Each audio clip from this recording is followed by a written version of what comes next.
Shalom, a paz de Cristo, salve Maria Santíssima. Iniciemos nossa celebração litúrgica em nome do Pai, do Filho e do Espírito Santo. Amém. Confio em vós, ó Deus, alegro-me e exulto em vosso amor, pois olhaste, Senhor, minha miséria. Conferir Salmo 30, versículo 7 seguinte. Deus se dispõe a recriar, renovando coisas e pessoas. Celebremos o Senhor com confiança e alegria, reconhecendo, como o salmista, transformastes o meu pranto em uma festa. Nesse tempo da Quaresma, somos convidados à conversão. Vamos nos reconciliar com Deus, pedir perdão pela ingratidão, pedir perdão por não reconhecer Deus, não reconhecer o amor de Deus na minha vida. Vamos nos confessar por não perdoar, não amar a pessoa do nosso irmão. Senhor, meu Jesus Cristo, Deus e homem, Deus verdadeiro, Criador e Redentor meu, por ser de vós quem sois sumamente bom e digno de ser amado sobre todas as coisas, e porque vos amo e estimo, pesa-me, Senhor, de todo o meu coração de vos ter ofendido, pesa-me também de ter perdido o céu e merecido o inferno, e proponho firmemente, ajudado com os auxílios de vossa divina graça, emendar-me e nunca mais vos tornar a ofender. Espero alcançar o perdão de minhas culpas pela vossa infinita misericórdia. Amém. Coloque a mão no coração e diga comigo: Deus Todo-Poderoso, tenha compaixão de nós, perdoe os nossos pecados e nos conduz à vida eterna. Amém. O amor quer ser amado, o amor quer ser correspondido. Vamos corresponder à caridade divina, amando-o na pessoa do nosso irmão. Mas vamos declarar aqui o nosso amor a Deus de uma forma humilde, dizendo: Senhor, quero te amar melhor. Eu vos amo, meu Deus, de todo o meu coração e sobre todas as coisas, porque sois infinitamente bom e amável, e antes quero perder tudo do que vos ofender. Por amor de vós, amo ao meu próximo como a mim mesmo. Amém? Ó Jesus Eucarístico, meu amado Salvador, enchei-me com vosso amor, enchei-me com vossa força, enchei-me com vossa sabedoria, enchei-me com vossa perseverança, enchei-me com vossa humildade, enchei-me com vossa coragem, enchei-me com vossa paixão. Amém. Jesus, puro, manso e humilde de coração, fazei o nosso coração semelhante ao vosso. Amém. Sagrado coração de Jesus, eu confio em vós. Vinde, Espírito Santo, enchei os corações de vossos fiéis e acendei neles o fogo de vosso amor. Enviai vosso Espírito e tudo será criado e renovareis a face da terra. Oremos. Ó Deus, que instruíste os corações de vossos fiéis com a luz do Espírito Santo, fazei que apreciemos retamente todas as coisas segundo o mesmo Espírito e gozemos sempre de sua consolação, por Jesus Cristo, Senhor nosso. Amém. Glória ao Pai, ao Filho e ao Espírito Santo, como era no princípio, agora e sempre. Amém. Primeira leitura. Leitura do livro do profeta Isaías, capítulo 65, versículos 17 a 21.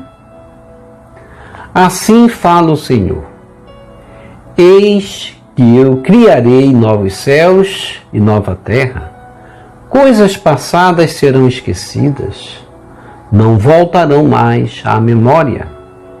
Ao contrário, haverá alegria e exultação sem fim em razão das coisas que eu vou criar. Farei de Jerusalém a cidade da exultação e um povo cheio de alegria. Eu também exulto com Jerusalém e alegro-me com o meu povo. Ali nunca mais se ouvirá a voz do pranto e o grito de dor. Ali não haverá crianças condenadas a poucos dias de vida, nem anciãos que não completem seus dias. Será considerado jovem quem morrer aos 100 anos, e quem não alcançar 100 anos passará por maldito. Construirão casas para nelas morar. Plantarão vinhas para comer seus frutos. Palavra do Senhor, graças a Deus.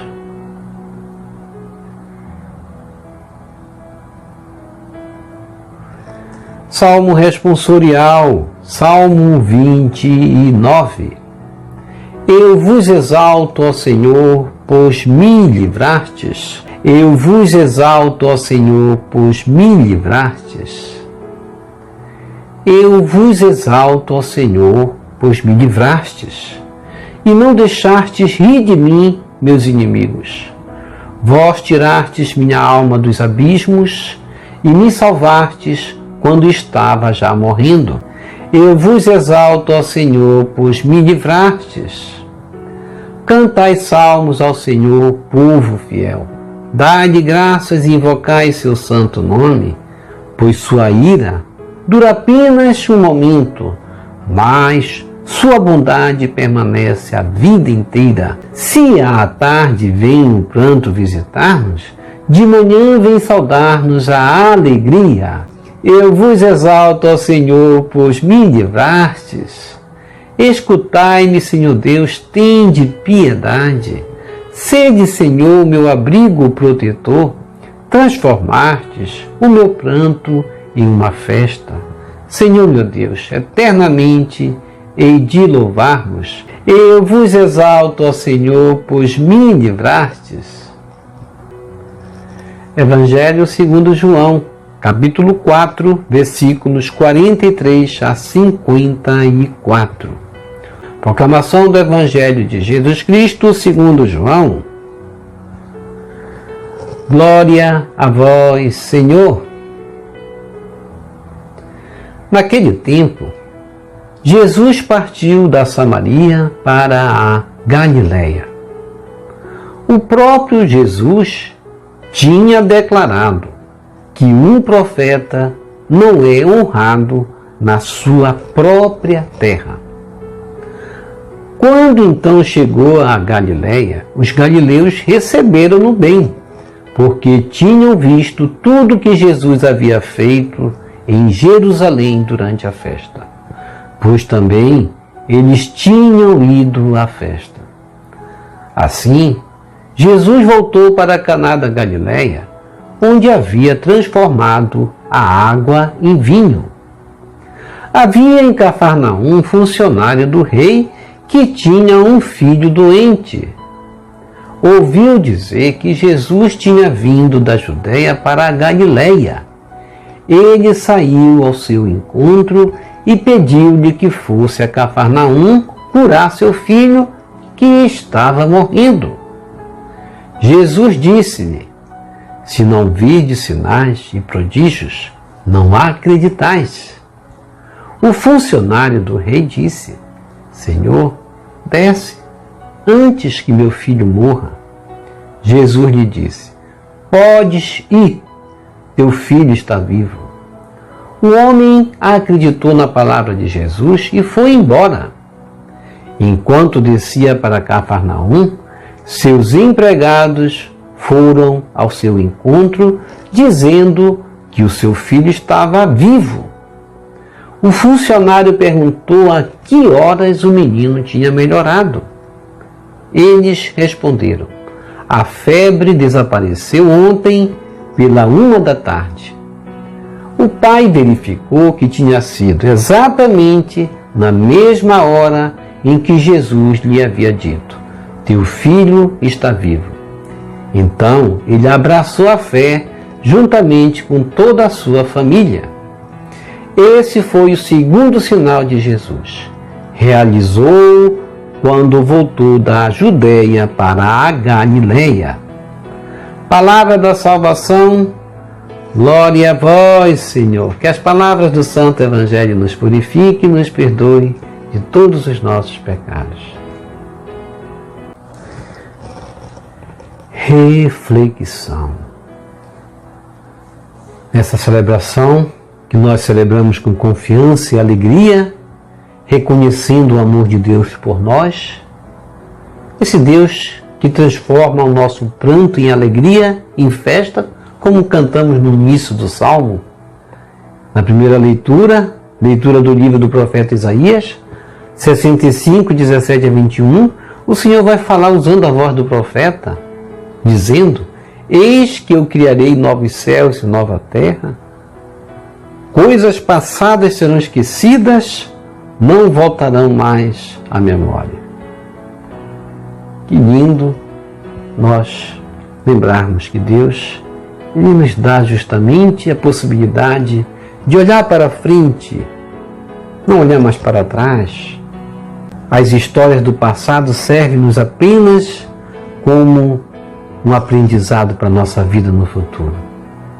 Não mais lembraremos das nossas decepções, tristezas, momentos em que passamos por dificuldades, porque agora Deus está dizendo: eu estou contigo, não lembrareis mais o passado.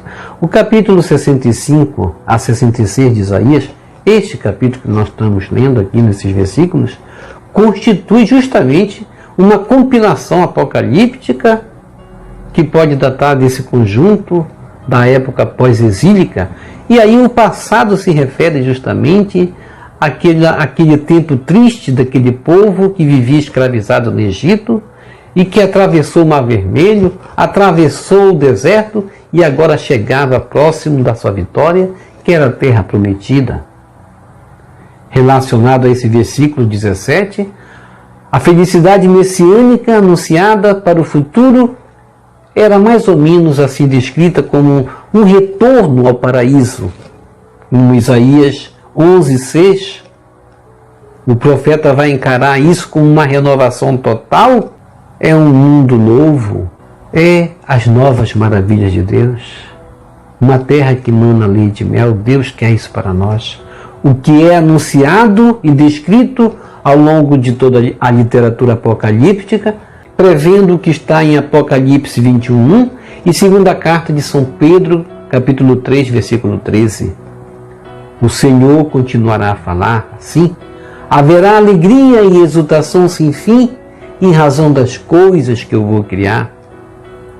E Deus promete a Jerusalém uma coisa linda: farei de Jerusalém a cidade da exultação e um povo cheio de alegria. Isso Deus está falando para cada um de nós, para nós nos exultarmos de alegria no Senhor também, porque Deus ouviu a nossa voz, Deus viu o nosso pranto e o nosso grito de dor. Jerusalém aí simbolizado. Ali não haverá crianças condenadas a poucos dias de vida, nem anciãos que não completem seus dias. Assim é o novo céu e a nova terra. E o Salmo responsorial, Salmo 29, nós cantamos no refrão: eu vos exalto, ó Senhor, pois me livrastes. Nós cantamos e vamos cantar de novo: eu vos exalto, ó Senhor, pois me livrastes. Deus nos livra principalmente de nossos inimigos, porque assim foi cantado, foi justamente profetizado na primeira leitura, de que não lembrareis mais, não tereis mais memória do passado, de quando eres escravo, Deus quis dizer assim, e nós também não vamos mais ter lembranças, não seremos mais subjugados aos nossos inimigos. Quando nós dissemos: não deixar-te rir de mim, meus inimigos.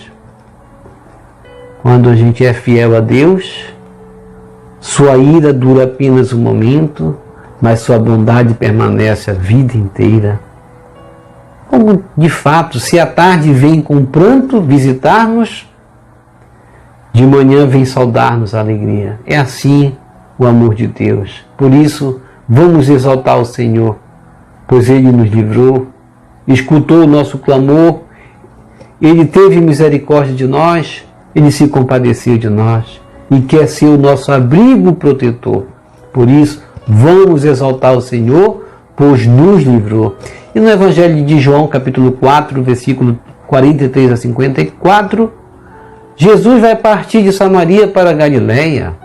O próprio Jesus, como diz no Evangelho, já tinha declarado que um profeta não é honrado, não é bem recebido na sua própria terra. Mas quando chegou a Galileia, os galileus vão recebê-lo porque tinham visto tudo que Jesus havia feito em Jerusalém durante a festa, pois também eles tinham ido à festa. Então os galileus, eles presenciaram. Então Jesus voltou para Caná da Galileia, onde havia transformado a água em vinho, e havia em Cafarnaum um funcionário do rei que tinha um filho doente. E o texto menciona esse oficial, que foi um oficial do rei, servidor de Herodes Antipas, o tetrarca da Galileia e de Pérea. Esse oficial vai transmitir a ideia de figura eminente de grande importância que ele era, ilustre da corte. Não era qualquer um o cargo que ele tinha, mas ele foi humilde de ir até Jesus. Ouviu dizer que Jesus tinha vindo da Judéia para a Galileia e ele saiu ao encontro de Jesus para que fosse a Cafarnaum para curar seu filho que estava morrendo. E Jesus, com certeza, se compadeceu. E aqui, entre parênteses, falando, alguns teólogos acreditam que esse funcionário oficial fosse chamado Cusa, cuja esposa, inclusive, era Joana, pelo fato de Jesus ter curado seu filho. Ambos passaram a servi-lo com bens, dando-lhes todo o apoio, incentivando o crescimento do ministério messiânico de Jesus em toda a Judéia. E o texto de Lucas vai confirmar isso no capítulo 8, versículo 3, quando ele vai dizer: e Joana, mulher de Cusa, procurador de Herodes, e Susana e muitas outras que o serviam com seus bens. E Jesus vai dizer: se não virdes sinais e prodígios, não acreditais. Isso serve para nós. Se não virdes sinais e prodígios, não acreditais. E eu devo me perguntar: e eu preciso de sinais para acreditar? Ou me converto tendo em vista o entendimento da sabedoria divina manifestada em Jesus nos seus ensinamentos? O funcionário do rei então vai dizer: Senhor, desce antes que meu filho morra. E Jesus vai dizer: podes ir, teu filho está vivo. O homem acreditou na palavra de Jesus e foi embora. Veja aí, o importante é salientar isso. O homem acreditou na palavra de Jesus. E é na palavra de Jesus que nós temos que acreditar. Não em sinais. Esse homem, se ele fosse desses, como Jesus disse, se não virdes sinais não acreditareis, se ele fosse acreditar só por sinais, ele não tinha voltado. Porque Jesus Cristo não manifestou nenhum sinal para ele, ele falou apenas e ele acreditou na palavra de Jesus. É isso que Jesus quer de nós. Todos os dias nós lemos aqui o Santo Evangelho e devemos ter nas palavras de Jesus a força para acreditar e seguir nossa caminhada com fé, mesmo que as situações dizem não para nós, como as situações que muitas vezes divergem do nosso raciocínio, nos levam muitas vezes a uma caminhada dura, a uma realidade que a gente não quer, como a situação desse pai que tinha um filho doente. Nós temos que caminhar, é isso, e acreditar na palavra de Jesus. Um funcionário real ouve as palavras de Jesus e crê. E eu, quando ouço a palavra de Jesus, acredito nas palavras que Jesus dirige a mim, sigo minha caminhada certo de que tudo está bem, acredito no Jesus que basta para vencer a morte e conduzir à vida eterna, porque ali Jesus estaria vencendo a morte. Se não fosse a intervenção de Jesus, o filho daquele oficial estaria morto. Enquanto descia para Cafarnaum, seus empregados foram ao seu encontro, dizendo que o seu filho estava vivo. O funcionário então vai perguntar: a que horas o menino tinha melhorado? E eles responderam: A febre desapareceu ontem. Ontem, pela 1h, justamente no momento que Jesus disse, vai, teu filho vive, o pai verificou isso exatamente. Na mesma hora em que Jesus lhe havia dito, teu filho está vivo, então ele abraçou a fé juntamente com toda a sua família. Que momento lindo esse do Evangelho, de uma conversão de uma família para Jesus. Esse foi o segundo sinal de Jesus, realizado justamente na Judéia, da Galileia. Como ele mesmo disse, é preciso ver de sinais para que acrediteis. E eu preciso de sinais para acreditar? Vamos perguntar mais uma vez isso? Ao ser interpelado por um pai aflito, Jesus, de forma simples, humilde, diz que a cura esperada já tinha acontecido. É isso que Jesus faz conosco na nossa caminhada. Muitas vezes nós estamos a pedir, a estar desesperado diante de uma situação. Jesus nos diz, ele diz para mim, diz para você, que tudo está bem, como aconteceu justamente com o filho do oficial. Enquanto muitas vezes dirigimos nossas preces, Jesus já nos atendeu. O pai da criança constata o que Jesus realizou e por causa desse sinal, ele passa a acreditar. É isso que Jesus quer. O sinal realizado por Jesus quer ser para nós um ensino para a nossa fé, para a nossa catequese, para a gente se firmar numa verdade. O sinal que Jesus realiza tem justamente o objetivo maior de provocar adesão ao seu projeto de amor, de paz, de justiça. Jesus nos motiva a não desanimar, a caminhar, a acreditar na construção do mundo de fraternidade, de solidariedade, de dignidade, onde justamente, como diz a primeira leitura, onde as crianças vivam, não morram, porque em quantas nações as crianças não vivem, morrem desidratadas, morrem de fome.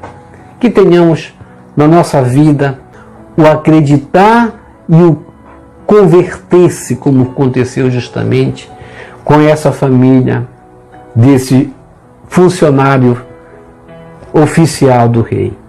Que possamos dizer sim à nossa conversão. Esse é o sinal que Deus quer de nós. Ó Jesus, Divino Mestre, na Galileia e diante de todos, realizaste um sinal, curando o filho do funcionário do rei.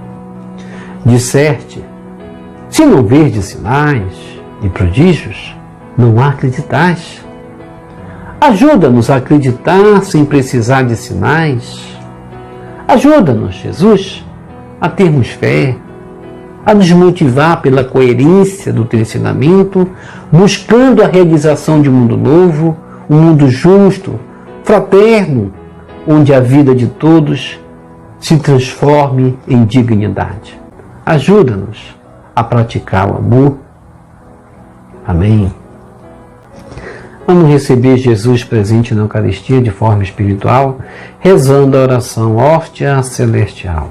Ó Hóstia Celestial, enche o meu corpo com o alimento de que necessito. Preenche minha alma com a presença divina de Jesus Cristo. Dai-me a graça de cumprir a santa vontade de Deus. Enche-me com a paz e a calma que vem da vossa santa presença. Nunca me deixe duvidar da vossa presença na Eucaristia. Ajude-me a aceitá-lo em corpo e alma, e que pela Santa Eucaristia, as graças derramadas sobre mim, ajude-me a proclamar a glória de nosso Senhor Jesus Cristo. Purifica meu coração. Quando eu receber o grande dom da Sagrada Eucaristia, que a minha alma se abra e se santifique.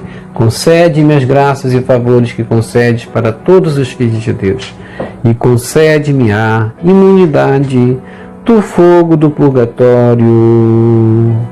Amém. Que o Senhor nos abençoe a todos. Shalom, a paz de Cristo.